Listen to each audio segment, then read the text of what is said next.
Elden Ring launched February 25th, and Forbidden West launched February 18th. So they launched a week apart, but it was like quantifiable how Elden Ring directly affected the performance of Forbidden West.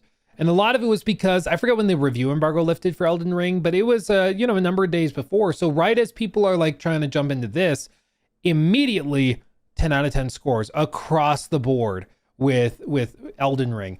All anybody was talking about was Elden Ring, and this just kind of got steamrolled, unfortunately. Jor played it over Elden Ring, never forget.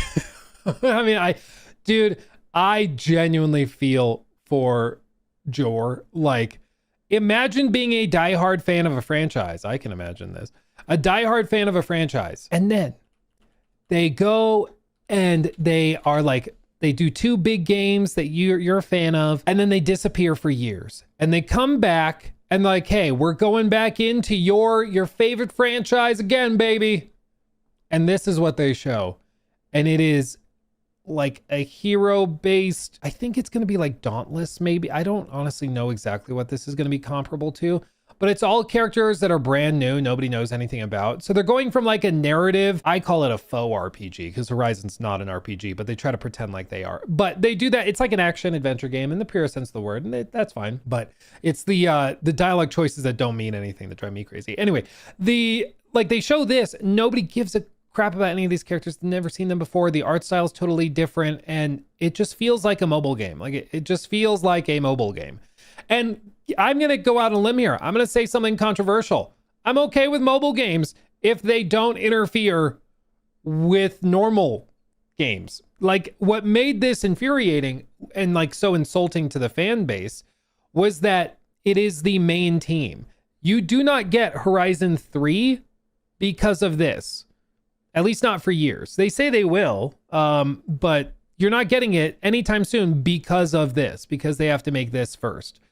And I've spoken to people involved with this game, and they all are like, yep, we're doing it because we need to. Like, nobody is apparently showing up super, super thrilled about this project, which is kind of crazy.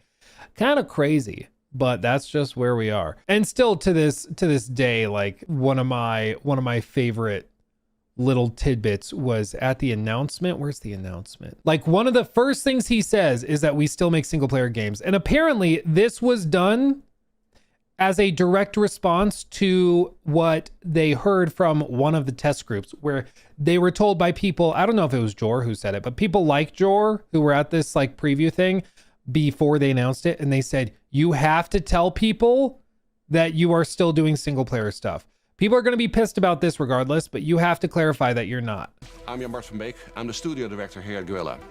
Now, at Guerrilla, we love exploring the Horizon universe. And with every new project, we ask ourselves, where can we take our players next? What new stories can we tell? And what new experiences can we create? And we heard many of you wondering, but what is Guerrilla working on? And today, we get to show you. Before we dive in, I want to be very clear about one thing. We absolutely love making single-player games. Apparently that was inserted because they were warned so severely. If you act like this is the future, the next step of Horizon, and you don't clarify that you're still doing single-player stuff, you will have hell to pay. That's a bad idea. So they inserted this line to clarify, we still love doing single-player stuff, but it creates this weird, like, I don't even know what to call it. It creates a weird kind of precedent for this whole game, because if this game is successful, they can't make Horizon 3. They have to support it, because basically the whole Guerrilla team is working on this right now. So if this is successful, you don't get Horizon 3, at least nowhere near in the near future. If it flops, they can go work on that, assuming they don't get shut down. I don't think Herman ever would. Cognitive dissonance, yeah, maybe. It's trying to hold that two things can be true at the same time when they can't be. It's what Naughty Dog ran into, which was just simply that if the Last of Us Online game popped off and became super successful, that would mean that Naughty Dog is now a live service studio. They have to support it. It's easy to say, well, just do that and do The Last of Us Part 3 and do Uncharted 5, but they are fundamentally different things, and it's incredibly rare to pull it off. You know, one team that actually did pull it off though, but I'm going to point this out and you're going to be like, oh, well, that makes sense. Does anybody, real quick before I show you, does anybody know what I could be talking about? A team that was able to do both like live service and a massive single player like AAA game at the same time. Yeah, I guess Valve technically. GTA. Sebi got it. Sebi got the one I was gonna say. Yeah, buddy. Yeah, buddy. Yeah, we just saw it earlier this year. Pearl Abyss. They do an actual MMO with Black Desert Online. They're developing another one with Doki V, and they're also casually dropping one of the most like ridiculously massive open world games in recent memory. I don't know why rendering lag is spiking. We're dropping frames. Just Crimson Desert is like, particle effects. Oh my God. It can't handle it. Oh man. Anyway, sorry for the drop frames. There you go. But yes, I think that's a great example of it. But yes, you're right. There's also like Valve has managed to do stuff when they decide to make games. You can point out to other ones like, oh no, we're dropping more frames. What is happening? Here, let me try this. Let me try that. Let's see if that helps. I pressed a button. We'll see if that did anything. We'll see. Respawn also, yeah, they're able to juggle, of course, Apex with the single player stuff, all of that. The future of streaming games, exactly. Why are we dropping frames? That's so weird. It says due to rendering. Okay, no, we're good. We're not dropping frames anymore, right? We're good. Okay, I think we're good. Blizzard, yeah, dude. There's a good number of them but like even Valve, like you point to that, they are kind of picking one thing at a time, so they might lean all the way into like Deadlock, and that's like their focus. I personally don't think they're working on Half-Life 3. I know that might be controversial, but I don't think I don't personally think they're working on that. But I just think like it's very difficult. It's a lot easier said than done to have one studio that's able to do both things very well at the same time. From Software now do both. Are they? Because their last two games, if you count Duskbloods. So, well, I guess. So their last game and their next game are like live service multiplayer games. They seem to be doing one at a time. There is a rumored project, which is rumored to be like a Sekiro-like, I guess. That's rumored. We don't know that for sure, though. It's just speculation. But maybe they're doing both at the same time. But as of right now, all we know is that they're doing one thing at a time, you know? And clearly, they're pretty good at what they do, but they're choosing to focus on one thing at a time, you know? So I think it's going to be very interesting to see kind of how the Forbidden West thing, or Forbidden West, how Hunter's Gathering works out.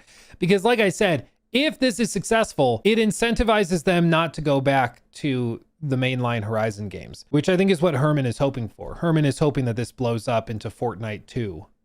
You know, that's what he wants.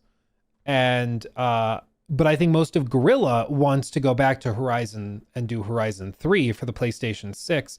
But this is why, as we said at the start, you got to feel bad for people like Jor, because if you're a diehard fan of this franchise, to see them do this, this is a real hot take. This is worse than Ubisoft.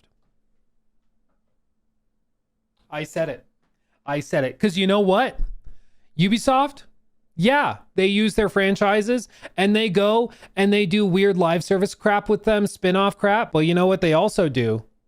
They pump out a lot of other crap, okay? So like, yes, we are going to be getting an Assassin's Creed live service multiplayer game. Maybe this year, maybe next year, we don't really know, but we are supposed to get that, codenamed Invictus. It's been rumored and leaked a bunch. We'll get that, but guess what? We're also getting Black Flag Resynced, a remake of like one of the fan favorite games of all time. And next year, assuming it's not delayed even further, we should be getting Project Hexa, which is that like dark, spoopy mainline single player game. So you're getting like two projects you're really excited about and one you're not really excited about. But in this case with Horizon, they're like, no, you're just getting the live service thing and you're going to like it. That's why I'm saying it, dude. Like the memes are the memes. I get it, but I think it's a better time to be an Assassin's Creed fan than it is to be a Horizon fan. That's all I'm saying, okay? And I feel bad for the Horizon fans because they've been rooting and trying, and this is how they get treated, you know? That's just where we are. I think it's a better time to be an Assassin's Creed fan than a Horizon fan. It's a rough time to be a Horizon fan. Now, Beyond Good and Evil 2 fans, yeah, that's a separate discussion entirely. Tell you what. Luke, are you a short king? If you call 4'6" short, I guess. He took my thing.